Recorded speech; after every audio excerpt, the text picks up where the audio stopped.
नमस्कार। मैं प्रोफेसर रामबख्श, भारतीय भाषा केंद्र, जवाहरलाल नेहरू विश्वविद्यालय, नई दिल्ली।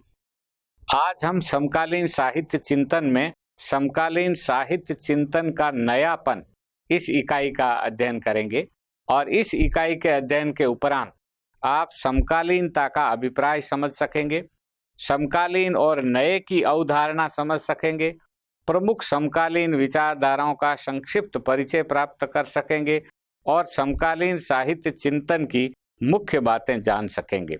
समकालीन साहित्य चिंतन के नएपन को जानने से पहले हमें यह जानना जरूरी है कि समकालीनता से हमारा क्या तात्पर्य है, कहाँ से कोई चीज समकालीन होती है। तो समकालीन का एक मोटा अर्थ तो यही होता है कि जो हमारे समय में हुआ है वो हमारे लिए समकालीन है। मसलन अगर तुलसीदास के समय में जो हुआ था वो तुलसीदास के समकालीन, उसके समय में जो समय हमारा चल रहा है, इस समय जो चिंतन जो विचार चल रहा है वो हमारे लिए समकालीन है। इसका जो संदर्भ है वो संदर्भ अगर हम थोड़ा सा इतिहास जानने की समझने की कोशिश करें तो पहला जो संदर्भ है वो संदर्भ है भूमंडलीकरण का, विश्ववाद जिसे आजकल कहते हैं, और इसे कुछ लोगों ने कहा कि बहुराष्ट्रीय वाद है। अन्य 2, 3, 4 राष्ट्र मिल गए और उन राष्ट्रों की कुछ एक सामान्य मान्यताएं या विचार चिंतन, एक तो इस अर्थ में लिया जाता है। दूसरा ये कि ये जो आधुनिकता है, आधुनिकता के बाद का जो समय है, यानी जिसे कहना चाहिए उत्तर आधुनिकता, और उत्तर आधुनिकता से जुड़ा हुआ जो समय जो चिंतन है, उस चिंतन को लेकर के भी विचारकों का मानना है कि ये हमारा समकालीन समय है। और इस समय के चिंतन को जो ध्यान में रखता है, जो प्रवृत्तियां हमारे सामने आती है, वो सब प्रवृत्तियां समकालीन साहित्य चिंतन की मानी जाएगी और उसके अंदर नया क्या है, कैसा है, इसे हम जानने की कोशिश करेंगे।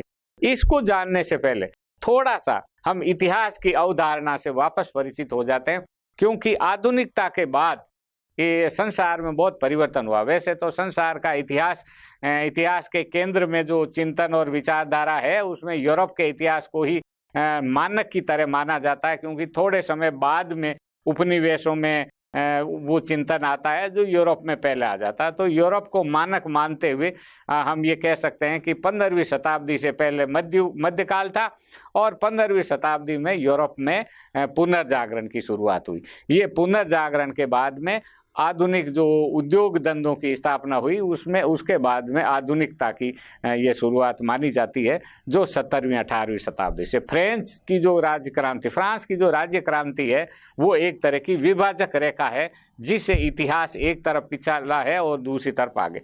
तो ये पूंजीवाद के विकास के साथ में आधुनिकता का विकास है। और ये जो आधुनिकता है, ये आधुनिकता प्रथम विश्व युद्ध तक यानी 1920 तक मानी जाते हैं मोटे तौर पे। हालांकि आधुनिकतावाद की जब शुरुआत होती है तो 1960 तक के चिंतन को लोग आधुनिकता मानते हैं। इसमें भी 60 से पहले एक समय आया था द्वितीय विश्व युद्ध। द्वितीय विश्व युद्ध बड़ा महत्वपूर्ण है यूरोपीय मानसिकता और चिंतन को लेकर के, और साहित्य संबंधी चिंतन में भी इस द्वितीय विश्व युद्ध का बड़ा प्रभाव पड़ा। इस विश्व युद्ध के बाद अंग्रेज, जिनके राज्य में कभी सूर्यास्त नहीं होता था, वो कमजोर हो गए। और उसके बाद में जो यूरोप, जो साम्राज्यवादी देश अलग अलग जगहों पर उपनिवेश भी बनाने में लगे रहते थे, उनको लगा कि अब ये उपनिवेश तो हमसे चल नहीं सकता, और इसलिए एक एक करके सारे उपनिवेशों को इन्होंने आज़ाद कर दिया। हम कह सकते हैं कि स्वाधीनता आंदोलन हुआ और उस आंदोलन के कारण जीते, पर ये दोनों परिस्थितियां थी। उपनिवेशों में स्वाधीनता का स्वर आया और इधर वो आर्थिक रूप से उन्हें लगा कि ये अब हमारे लिए ठीक नहीं, तो वो धीरे धीरे अलग हटते रहे। तो ये प्रक्रिया 1950-60 के आसपास तक आके ख़त्म हो गई। और उसके बाद में 60 के बाद में उत्तर आधुनिकता का दौर शुरू हुआ। उत्तर आधुनिकता का यह जो दौर है, ये उत्तर पूंजी का या वित्तीय पूंजी का जिसको कहना चाहिए, ये उत्तर आधुनिकतावाद वाला समय है। और ये जो है नव उपनिवेशवाद का समय भी माना गया।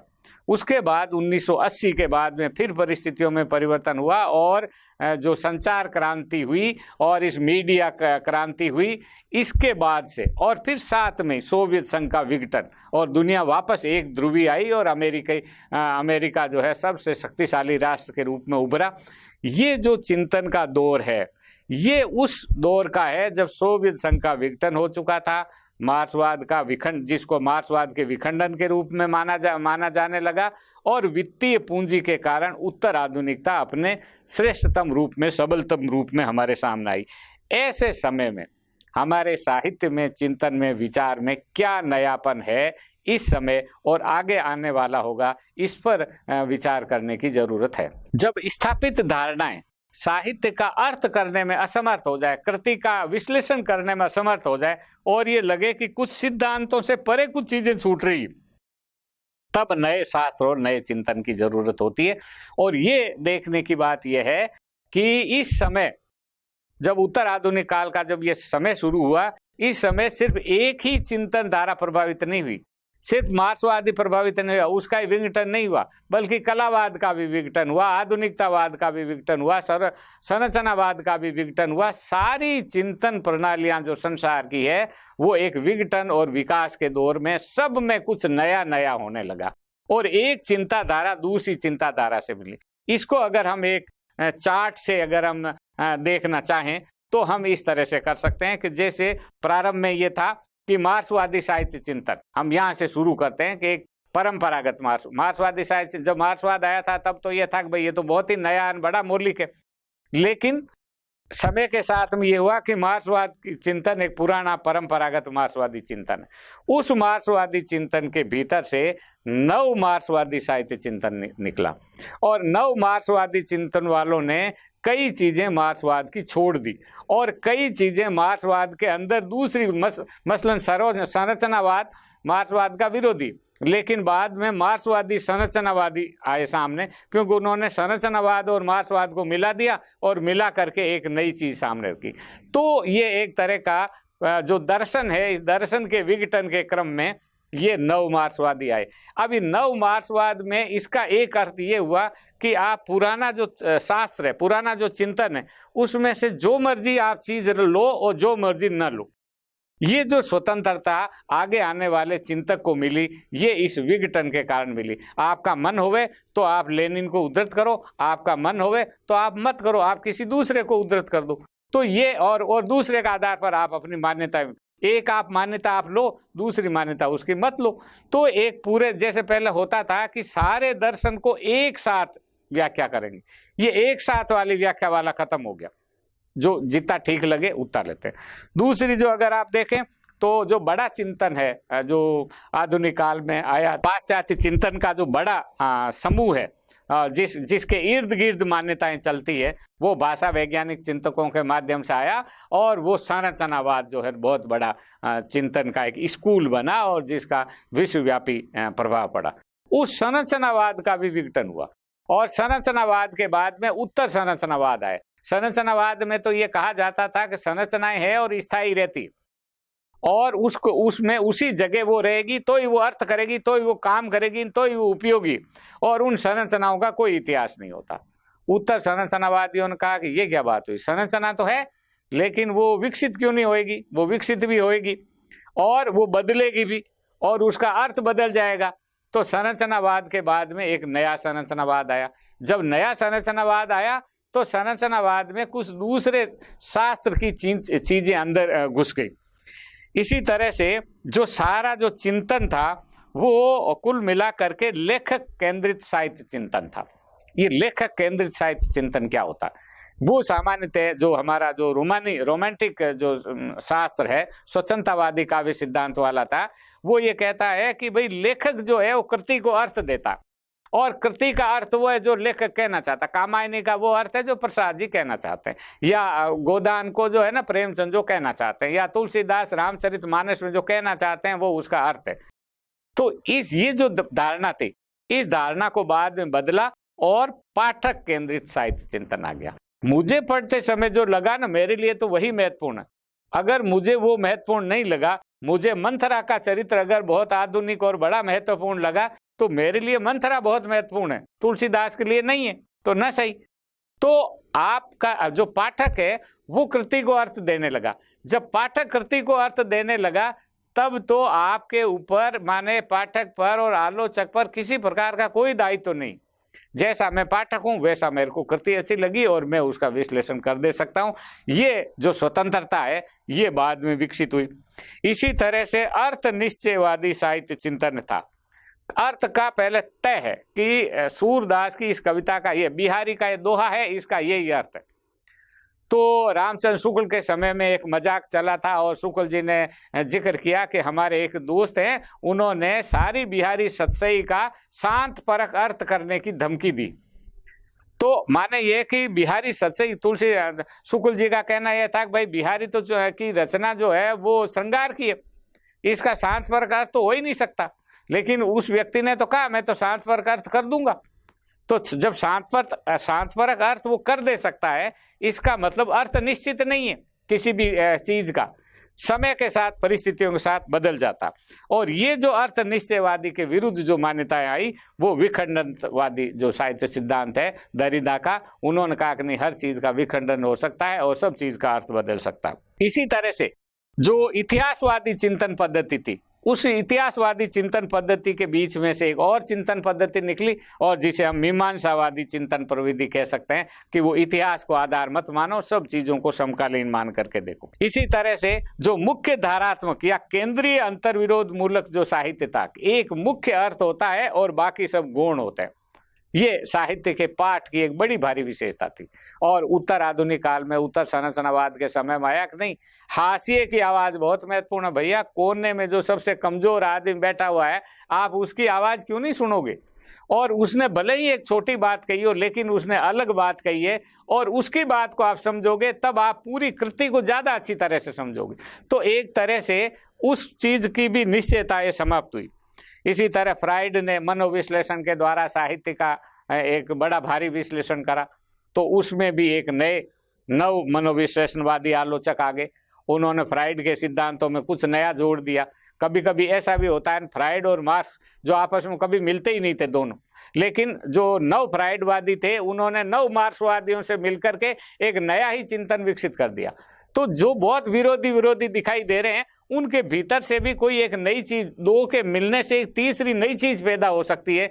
ये साहित्य चिंतन के अंदर हमारे सामने आया। इसी तरह अस्तित्ववादी दर्शन और साहित्य चिंतन था, जिसके अंदर से नव अस्तित्ववादी साहित्य चिंतन हो गया। तो हर जो कहना चाहिए मान्यता प्राप्त चिंतन और दर्शन साहित्य सिद्धांत थे, उन सब साहित्य सिद्धांतों का विकास हुआ, परिवर्तन हुआ, विघटन हुआ और नई चीजें हमारे सामने आने लगी। और उस पुराने दर्शन का जो दबाव था, जो आधुनिकतावाद का दबाव था, वो सब दबाव समाप्त हो गया।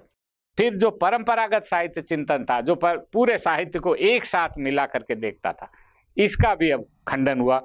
और कहा कि साहब नहीं, प्रवासी का जो साहित्य है वो तो बिल्कुल अलग तरह का। एक व्यक्ति जो हमारे देश से आया और दूसरी जगह गया, वहाँ पर वो अपने देश को याद कर रहा है, वहाँ पर अपने अस्तित्व की लड़ाई लड़ रहा है। दोनों के बीच का तनाव है, वो किसकी अभिव्यक्ति करे, जिस देश को छोड़ के आ गया उसकी करे या जिस देश में वो रह रहा है उसकी करे। तो इसका जो तनाव है, इसका प्रवासी साहित्य में ये पीड़ा है, ये तो मुख्य साहित्य में है ही नहीं। और जब मुख्य साहित्य में नहीं है तो उसका क्या स्थान है? तो प्रवासी साहित्य का ही चिंतन ही एक अलग हो गया। इसी तरह से दलित लेखकों ने कहा कि हमें तो ये पूरा सत्ता और संस्कृति से हमको तो बाहर कर रखा था, तो हमारे लिए तो आप कुछ हो ही नहीं, अगर हो तो आप हमारे लिए शत्रु हो। तो जिनको आप मान्य मान रहे थे उनके प्रति प्रश्न चिन्ह। इसी तरह से स्त्री पुरुष का भेद बढ़ा तो स्त्रीवादी पाठ विकसित हुआ और कहा कि नहीं, ये सब मर्दों द्वारा लिखा गया साहित्य है और मर्दों के साहित्य में जो स्त्री का चित्रण हुआ है वो पुरुष द्वारा देखी गई स्त्री है। तो स्त्री द्वारा देखी गई स्त्री तो आई ही नहीं, इसलिए आप उसको इस तरह से देखो कि क्या सचमुच में वो स्त्री को जानते हैं। और कई बार ऐसा होता है कि रचनाकार उस व्यक्ति को नहीं जान रहा होता है जिसका वो चित्रण कर रहा, और ये तभी बताएगा जिस अनुभव में जिसके चीजें आती। तो ये जो पूरा जो शास्त्रीय चिंतन हमारा अब तक का है, वो सारा चिंतन एक विघटन के दौर में है। और विघटन के दौर में कौन सा सही है और कौन सा सही नहीं है, तो इसको उन्होंने कहा कि सब भी सही हो सकते हैं। ये जो आपस में मिलजुल करके जो कोरस बनता है, इस कोरस में सबकी आवाज़ है और सबकी आवाज़ में सच्चाई है, और यहाँ से आप कोई नई चीज़ निकाल सकते हो। तो एक तरह की धुंध है और एक तरह का असमंजस है, एक तरह का अनिश्चय है, एक तरह का संदेह है, उसके भीतर से साहित्य चिंतन की एक नई दिशा जो है वो आ सकती है। तो अब ये जो चिंतक हैं, थोड़ा सा मोटा मोटी जो चिंतक हमारे सामने आते हैं, जैसे नव मार्क्सवादी साहित्य चिंतक हैं, इनमें रेमंड विलियम्स, एडोर्नो, अल्थुसर, वाल्टर बेंजामिन का नाम लिया जा सकता है। इसी तरह से उत्तर संरचनावादी साहित्य चिंतन में जैसे मिशेल फूको है, रोलां बार्थ है, इनकी चर्चा होती रहती है। विखंडनवादियों में दरिदा की चर्चा होती है। स्त्रीवादी साहित्य चिंतन में जूलियट किस्तोवा, या हिंदी में अगर आप देखें तो प्रभा खेतान है या अर्चना वर्मा है, और बहुत सारी लेखिकाएं हैं जिन्होंने लिखा है।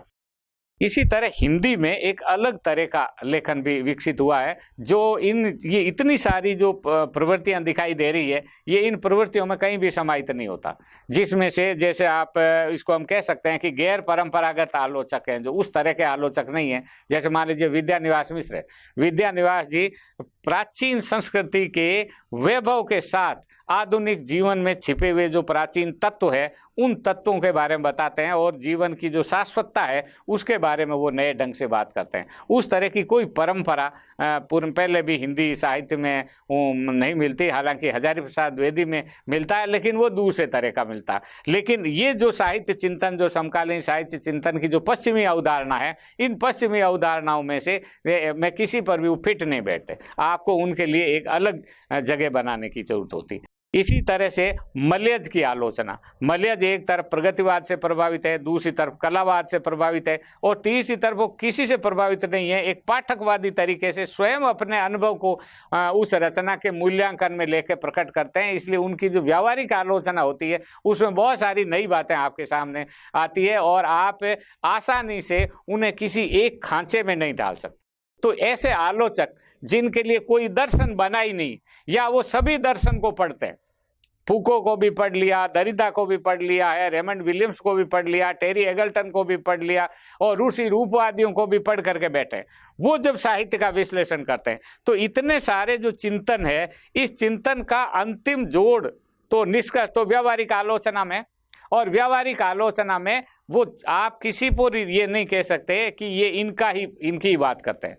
मैनेजर पांडे जब साहित्य सिद्धांत की जब चर्चा करते हैं तो एकदम क्लासिकल ठेठ मार्क्सवादी को पढ़ते हैं, और उसके बाद पता चला कि वो रोलां बार्थ को भी उद्धृत कर रहे हैं और फूको को भी उद्धृत कर रहे हैं, और नव मार्क्सवादियों के प्रति भी उनके मन में बड़ा आदर और प्रेम का भाव। तो ये इसका कारण क्या? इसका कारण नहीं कि चिंतन में कुछ गड़बड़ होगी, चिंतन में कुछ ऐसा नयापन आया है कि ये आपस में एक दूसरे की जो दीवार है ये टूटती हुई सी दिखाई देती है। इसी तरह से दो और आलोचक हैं जो हिंदी में एकदम ही नए तरीके का लेखन लिखते हैं, जैसे अशोक वाजपेयी। वो कभी कभार में कभी साहित्य के बारे में कुछ बातें कहते हैं, और उनका शीर्षक ही बड़ा ही आए गए ढंग का है। कभी कभार जब मन आया तब लिखा, हालांकि हर रविवार को वो अखबार में लिखते हैं, लेकिन उसमें जो साहित्य के बारे में चर्चा होती है, एक चर्चा का दूसरी चर्चा से आपको कोई जोड़ नहीं दिखाई देता, क्योंकि उनके ऊपर कोई दायित्व नहीं अंगीकार करते कि मुझे इस दायित्व के अंतर्गत कहना। तो कई बार बहुत नई बातें कह देते हैं और एकदम अलग तरह की कह देते हैं, तो वो लगता है कि ये कोई शास्त्र की या आलोचना की पता नहीं कौन सी पद्धति। इसी तरह सुधीश पचौरी लिखते हैं, बहुत उद्दंड तरीके से भी कई बार वक्तव्य देते हैं, और किसी के बारे में कुछ भी कह दे सकते हैं, और बहुत सारे लोगों को पढ़ करके बैठे हुए होते हैं। तो उनकी आलोचना को भी आप, ये मान्य आलोचक है उस परंपरा के अंतर्गत, न तो आप उनको रीतिवादी कह सकते हैं, न उत्तर संरचनावादी कहते हैं, न मार्क्सवादी कह सकते हैं, न मार्क्सवाद विरोधी कह सकते हैं। कुछ समझ में ही नहीं आता, कुछ समझ में नहीं आता। इसका ये मतलब नहीं कुछ समझ में नहीं आता, इसका मतलब ये कि चिंतन की कोई एक नई दिशा वहाँ से शुरू हो रही है, और हो सकता है कि आगे चल करके इसमें से कोई बड़ी प्रवृत्तियां हमारे सामने आए। तो ये जो परिदृश्य है, ये परिदृश्य वैश्विक परिदृश्य के साथ साथ जो तीसरी दुनिया का परिदृश्य है, विशेष रूप से हिंदी का जो परिदृश्य है, उस परिदृश्य में इस चिंतन के साथ कुछ नई बातें भी हमारे सामने आ रही। अब इस पर अगर हम विचार करें कि ऐसा क्यों हो रहा, तो कहीं साहित्य स्वयं का अस्तित्व संकट में है या साहित्य का चिंतन संकट में। तो इसी कारण से कई बार कहते हैं, टेरी एगल्टन ने कहा कि साहित्य चिंतन के सिद्धांतों का अंत हो गया। अब कोई सिद्धांत चिंतन में आ ही नहीं रहा, और जो भी चिंतन आ रहा है वो उन सिद्धांतों को तोड़ रहा है। इसीलिए अंत की बातें हो रही, इतिहास का अंत, विचारधारा का अंत, चिंतन का अंत, लेखन का अंत, समझ का अंत, बुद्धि का, सबका अंत। मानवता का अंत तो अभी तक कहा नहीं है, लेकिन ये जो अंत वाली जो धारणा आई वो इसीलिए आई क्योंकि एक तरह का संकट, एक तरह का प्रश्न साहित्य के बारे में भी हो गया। और जो विशुद्ध साहित्य है जिसके बारे में हम ज़्यादा चिंतन करते हैं, जो हमारे लिए बहुत महत्वपूर्ण है, ये विशुद्ध साहित्य की जो विशुद्धता है ये खतरे में पड़ गई। क्योंकि अब ये माना जाता है कि साहित्य को आप विशुद्ध तरीके से नहीं देख सकते, वो एक सांस्कृतिक उत्पाद है, और वो एक तरह का, कहना चाहिए अडोर्नो ने, बेंजामिन ने जैसे कहा कि ये पुनरुत्पादन के दौर में ये संस्कृति उद्योग का उत्पाद है।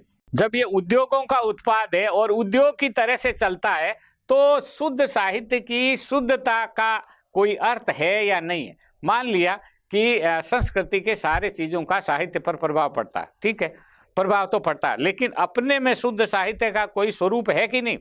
तो कहते हैं कि नहीं। आज के ज़माने में मास मीडिया में ऐसी चीज़ें आने लगी जिसे लोकप्रिय संस्कृति या लोकप्रिय कला रूप जिसको कहते हैं, जो साहित्य जैसे दिखाई देते हैं, या जैसे धारावाहिक साहित्य जैसा दिखाई देता, लेकिन वो साहित्य नहीं है, वो कहानी नहीं है, वो नाटक नहीं है, वो पता नहीं क्या है। इसी तरह जो खबर है, खबर को भी जिस तरह से, घटना को जिस तरह से मोड़ करके कलात्मक रहस्यात्मकता के साथ प्रस्तुत किया जाता है, वो भी साहित्य जैसा प्रतीत होता है। विज्ञापन भी साहित्य जैसा प्रतीत होता है, क्योंकि उसमें कुछ साहित्य के तत्व मिला दिए जाते हैं। तो ऐसे समय में जब साहित्य जैसी प्रतीत होने वाला जो उत्पाद है, उस उत्पाद से साहित्य को बचाने की कोई जरूरत, कोई आवश्यकता है या नहीं है, और तब आप एक व्यापक संस्कृति के नाम पे साहित्य को आप समाप्त करने की दिशा में तो नहीं बढ़ रहे। तो वो जो चिंतन की जो सबसे अधिक परेशानी है, जिसके तरफ अभी आलोचकों, चिंतकों का ध्यान नहीं गया है, कि माना कि उत्तर आधुनिक दौर का बहुत हमारे ऊपर प्रभाव पड़ा, और इस उत्तर आधुनिकता के कारण जो साहित्य सिद्धांतों की भी मृत्यु हो रही है, ऐसे में शुद्ध साहित्य के बचाने की जो समस्या है वो हमारे सामने आई है, और उसके कारण चिंतन का नयापन भी आगे मुझे लगता है कि आ सकता। यहाँ पर कुछ आलोचकों का मत है कि ये जो सत्ता का जो प्रभाव है, या उद्योग धंधों का जो प्रभाव है, संस्कृति उद्योग का जो प्रभाव है, ये इस प्रभाव का तीसरी दुनिया के देशों पर अभी नहीं है। अभी बहुत सारी ऐसी सामाजिक संस्थाएं हैं जो शुद्ध लाभ के लिए प्रकाशन नहीं करती, वो सिर्फ साहित्य की सेवा करती है। इसलिए हानि लाभ के बिना साहित्य का सृजन, लेखन होता है। लेखक भी बहुत अधिक जो है वो आपके भुगतान पर निर्भर नहीं करता, वो अलग कुछ काम कर रहा होता है और अपने मन मौज से, मर्जी से वो लिखता है। अभी ये चीज़ें हैं, लेकिन जो उत्तर आधुनिक समाज है, जो विकसित समाज है, उसमें ये प्रक्रिया पूरी हो चुकी है, और इसलिए वो सत्ता और प्रतिष्ठान इस साहित्य का मूल्यांकन करते हैं। तीसरी दुनिया में अभी ये स्थिति नहीं आई, इसलिए वे विलय व आत्मसातीकरण जो है वो हो रहा है। अभी हम पश्चिम की चीज़ों को ग्रहण कर रहे हैं, तो जब पश्चिम की चीज़ों को ग्रहण कर रहे हैं तो इसका मतलब हम आत्मसात कर रहे हैं। आत्मसात कर रहे हैं तो हमारे पास में अपना कितना, और अगर हमारे पास अपना नहीं है तो पश्चिम की चीज़ों को लेके हम कहाँ तक वो हम महत्वपूर्ण सोच सकते हैं। इसलिए संकटग्रस्त साहित्य से संबंधित चिंतन, ये साहित्य शुद्ध संकट में आ गया है, क्योंकि जो शुद्ध साहित्य का जो रूप है वो शुद्ध साहित्य का रूप दिखाई नहीं दे रहा, और साहित्य जैसी प्रतीत होने वाली विधाएं अधिक कंजम्पशन के, अधिक उनका उपभोग हो रहा है, उसको लोग अधिक पढ़ रहे हैं, उसको लोग अधिक देख रहे हैं। जितनी आप किताब नहीं पढ़ते उससे अधिक आप टेलीविज़न देखते हैं। तो जब आप टेलीविज़न से आपके जो साहित्य की भूख समाप्त हो जाती है, तो वो जो बाकी बचा हुआ जो मुख्य साहित्य है, जो मुख्य धारा का साहित्य है, जिसे हम अब तक साहित्य मानते थे, और जिस साहित्य के भरोसे सारा समाज चलता था, धर्म हमारे भरोसे चलता था, उस साहित्य की कोई अहमियत अब बची कि नहीं बची। इसलिए ये उत्तर औपनिवेशिक संकट हमें नए तरह के सिद्धांतों और चिंतन की तरफ ले जाने वाला होता। तो इसी को जैसे गायत्री चक्रवर्ती ने कहा कि क्या दोयम जन भी बोल सकते हैं, क्या जो दूसरी श्रेणी के लोग हैं, जो हाशिए का समाज है, उनकी भी कोई आवाज़ है कि नहीं है, उनकी आवाज़ भी आप सुनोगे कि नहीं सुनोगे। और ये जो आवाज़ है ये हमें लगता है कि कई बार तीसरे विश्व के लोगों को भी सुन सकते हैं, नहीं सुन सकते। एक और बात जो हमारे लिए यानी हिंदी के विद्यार्थियों के लिए बहुत महत्वपूर्ण है, वो ये कि इस भूमंडलीकरण के कारण और इस पश्चिम के इस प्रभाव के कारण न केवल साहित्य प्रभावित हो रहा है, न केवल विचार प्रभावित हो रहा है, वरन भाषाओं के अस्तित्व को भी खतरा है। क्या हमारी भाषाएं, हमारी लोक बोलियां और बचेगी या नहीं बचेगी? हिंदी भाषा बचेगी या नहीं बचेगी? अगर हमारी भाषा नहीं बचेगी तो अब तक के किसी चिंतन का कोई मतलब नहीं। जब ये पूरी भूमंडलीकरण की प्रक्रिया पूरी हो जाएगी और जब संसार में 4-5 भाषाएं ही बचेगी तो हमारा क्या होगा? इसलिए प्रत्येक देश को, विशेष रूप से तीसरी दुनिया के देशों के लेखकों की एक चिंता अपनी भाषा को बचाने की चिंता भी है, और वो उनके चिंतन में शामिल है। और वो कहते हैं कि कितने दिन तक हम इस अंग्रेजी के वर्चस्व को झेलेंगे। और इस इंटरनेट के कारण अंग्रेजी का वर्चस्व बहुत अधिक बढ़ गया। जितनी सामग्री अनुवाद के द्वारा और बाकी चीज़ों के द्वारा अंग्रेजी में है, और आज हमें कोई भी चिंतन या विचार करने के लिए अंग्रेजी पुस्तक पढ़ने की अनिवार्यता है। इस अनिवार्यता से मुक्त होने के लिए हमारी भाषा, हमारा साहित्य, हमारी संस्कृति, हमारा देश कितना तैयार है? और ये जो संकट है, ये संकट तीसरी दुनिया के देशों का ही संकट है। ये जो है विकसित देशों का संकट नहीं। इसलिए विकसित देश इसके बारे में कोई चिंता नहीं करते। वो कहते हैं हमारी भाषा तो है, रहेगी। हालांकि जब एक भाषा समाप्त होती है तो वो दूसरी भाषा को भी समाप्त करने की दिशा में आगे बढ़ती है। इसलिए भाषाओं के अस्तित्व का जो संकट है वो चिंतन की एक नई दिशाओं की तरफ हमें बढ़ता जा रहा। तो इस तरह से अगर हम इनको सार रूप में कहना चाहें कि किस तरह से जो संस्कृति के जो का अध्ययन हो रहा है उसे हम नएपन को कैसे देखें, किस परिप्रेक्ष्य में देखें, तो एक तो उनका कहना यह है कि संस्कृति के अन्य ज्ञान अनुशासनों की तरह साहित्य भी वैज्ञानिक व तर्क सम्मत व्याख्याओं के रूप में देखा जाना चाहिए। आप साहित्य को ऐसे नहीं है कि ये तो ऐसे ही मन मौज में लिखा गया है, इसका भी एक तर्क है, इसका भी आधार है, और इस आधार और वैज्ञानिक तरीके से इसका अध्ययन होना चाहिए। दूसरा, व्यापक सांस्कृतिक परिप्रेक्ष्य में साहित्य की विशुद्ध सत्ता के विलय हो जाने के कारण जब साहित्य की व्याख्याओं के शास्त्र को साहित्य आलोचन के सिद्धांत के बजाय अंतर अनुशासनात्मक पद्धति से समझना चाहिए।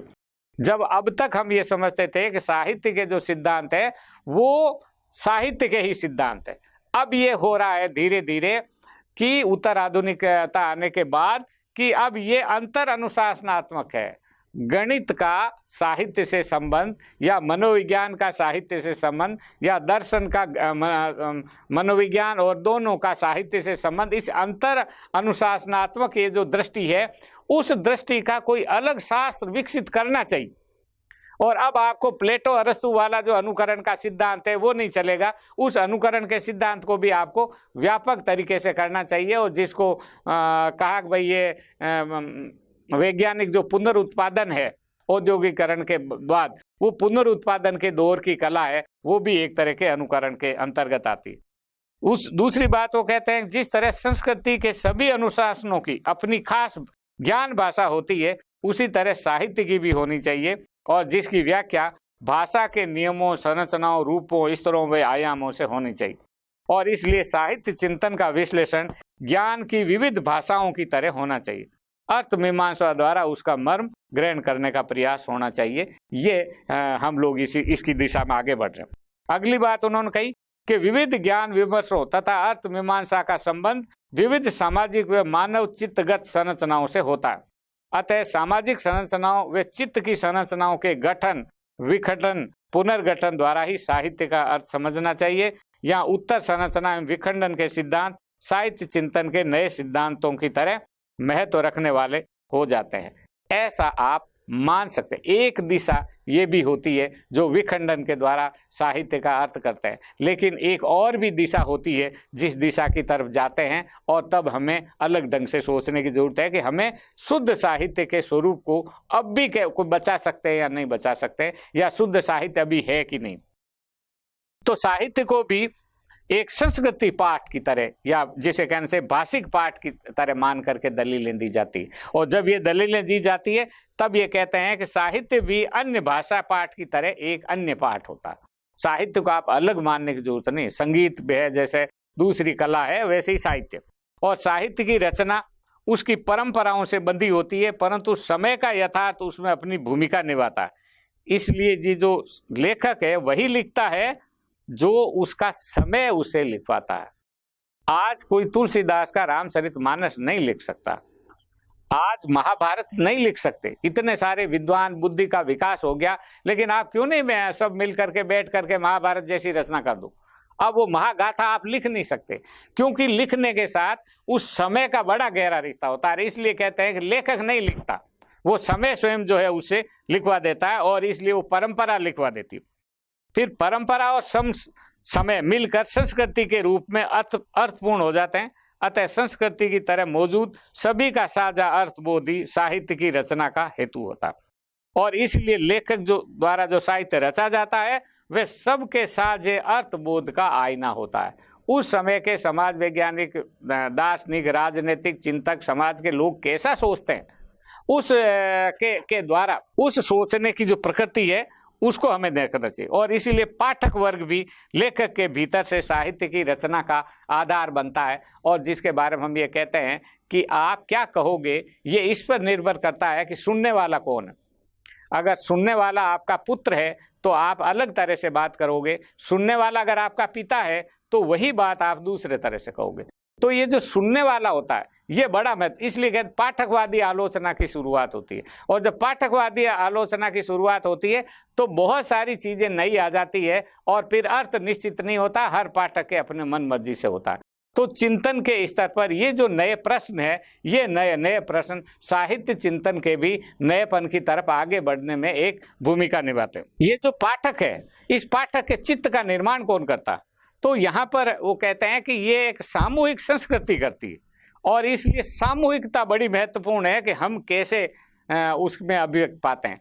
फिर वर्गों के अनुसार साहित्य का एक चिंतन होता है, हर वर्ग अपने ढंग से साहित्यिक मूल्यों को स्थापित करता है। ये सब पुरानी परंपरागत मान्यताएं हैं और जिसकी तरफ सब ध्यान दिया जाता है, लेकिन विशुद्ध साहित्य सिर्फ सत्ता का पाठ होकर के रह जाता है। तो सत्ता का पाठ होकर रहने से बचाने के लिए साहित्य की शुद्धता की जरूरत होती है, और साहित्य बाजार के लिए नहीं, साहित्य साहित्य के लिए। तो कला के लिए जो सिद्धांत आया था, या कला के जो रूपवादी और कलाकार जो चिंतक आए थे, वो सब साहित्य के स्वत्व को बचाने की कोशिश कर रहे थे। और समकालीन साहित्य चिंतन में भी इस साहित्य के स्वत्व की रक्षा करना ये बड़ा महत्वपूर्ण है, और इसी से जुड़ी हुई विचार परंपरा। और इतने अधिक सिद्धांत है, और इन सिद्धांतों में इतना मिलावट आ चुकी है कि अब शुद्ध साहित्य चिंतन के लिए जगह बहुत कम बची है। और अब ऐसा प्रतीत होता है कि व्यावहारिक आलोचना के माध्यम से, किसी कृति के विश्लेषण के माध्यम से ही आप कुछ नए सिद्धांत का निर्माण कर सकते हैं। और इसलिए नए सिद्धांत की और नएपन की जो जरूरत है, साहित्य की व्यावहारिक व्याख्या और विश्लेषण के द्वारा हो सकता है।